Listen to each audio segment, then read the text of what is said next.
Welcome to the Mischief. I'm Valen, and this is Create Jetpack, where you can add jetpacks to your Create mod. It also has compat with an Elytra Slot. So for those that are grizzled veterans of the modded Minecraft scene, you might remember the old Jetpacks mods. Well, this adds something similar, but not quite the same as before, though it can be very reminiscent of it. And that's where we're talking about jetpacks. What you're going to be doing here is taking one of your copper back tanks that you can make in Create, which when placed on something like this, put one on here, it will start filling the backpack in such a way as you see here, like little particles. Now this is actually a jetpack that's on here. Normally that's what your copper back tank looks like, but if we put a regular jetpack on here, it will fill in the same manner. Well, how does one make a jetpack? I'm sure you're probably curious. There is quite a recipe for it. It will require at least 15 of your mechanical crafters, a bunch of brass sheets, a couple precision mechanisms, which do take a little bit of time and effort to actually make, as well as shaft, the copper back tank I mentioned, and elytra, so you will have to have gone to the end or have other mods installed that might actually allow this to be crafted or obtained earlier than the end dragon, and a bunch of chutes. Taking your copper back tank and putting it in here, you can then have it crafted up for you to obtain your jetpack. Now, it won't necessarily start fully charged up, but that's what you have to have some kind of contraption for. In this case, I've just got a whole bunch of cogs on top of one large water wheel. It's really cheap materials, and it charges it relatively quickly, and these last for quite a while. And instantly, you'll notice at the top left there, I have some different options up at the top. And it says active, hover, and this little meter. Now, the one that I'm currently wearing is about half full, half empty. I don't know if you're a pessimist or optimist, but either way, it's about halfway. And if I press the G key, it will turn it off. That's the default setting. So you're going to probably want to be very well aware of that in this case. But if you also press the H key, you can turn on hover mode. Now, if I turn it active again, you'll start seeing hover is now highlighted or turned off, depending on how I've got it going. It will use a little bit more air at the time, but not that much. Now, advantages of this. Obviously, you have flight, which just by holding the space bar instead of jumping, I'm now doing this. And because I've got the hover option turned on, I'm actually just kind of slowly falling down to the ground. And you'll notice in the top left that the meter is actually kind of fluctuating. This is just letting you know that it is actively being used. It will take a while for it to actually drop the pressure in your tank. But this does give you some idea that it is currently being used. Rather than, well, is it working? Is the air pressure dropping? I can't tell. Again, just hitting H, the hover mode drops off, but I can always just press a bunch of this. And yes, it does have some compat with some elytra options. But you do have to have those mods installed, and in this case, it is called Elytra Slot, which allows me to put it in a Curios slot over here, which I also have the Curios mod installed.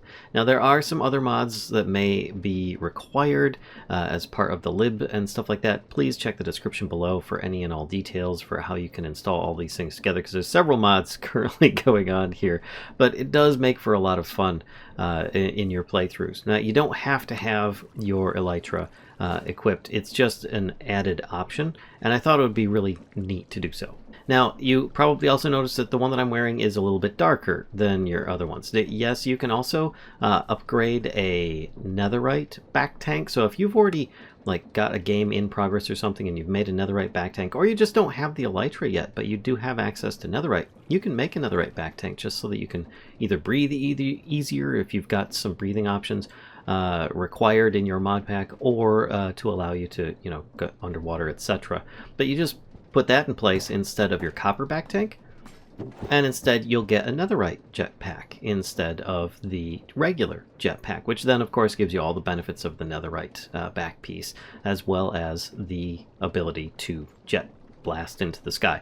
Something I highly recommend you use. Typically, before, you might not need these to have a capacity enchantment that will allow you to breathe underwater. But in this case, I recommend that you do, because then if you go underwater, or even if you don't, if you use any of your jetpack, you're going to want to have the option to be able to have it last as long as possible between charges.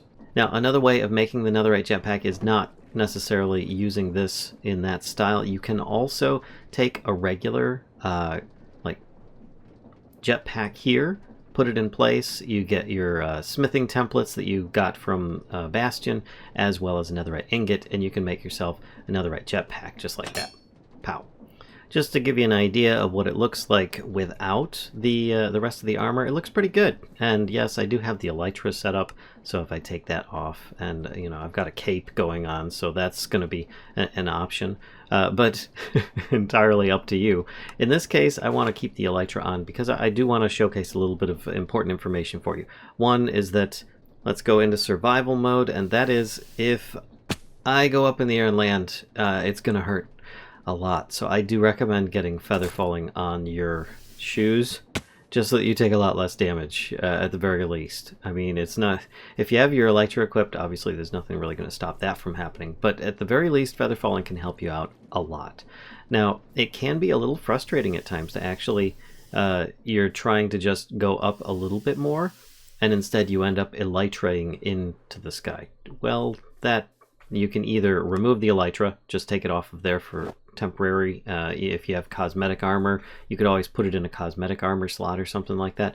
But I find that just to be really nice because then you're just going to get longer uses out of your jetpack in general. So it can be really nice because all I do is I just jump in the air and you get this warning, back tank pressure low if you're not doing so good.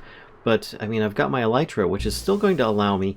See, there we go. It's depleted. It's still going to allow me to have somewhat of a landing, rather than it just run out and me fall to my death. So, that you do have a brief warning before that depletion will happen. And again, another reason why you want an enchanted with capacity 3, which I believe is the highest that is normally allowable for this, so that you can then take off into the sky. Just pressing the jump key again quickly after you release it brings this up, and then you can just hold it down again to give yourself a bit of a boost. Now, yes, you can just keep holding it down, and you can really get some good speed going with your elytra. And you notice I'm not even going up or down. I'm just pretty much staying level with the ground.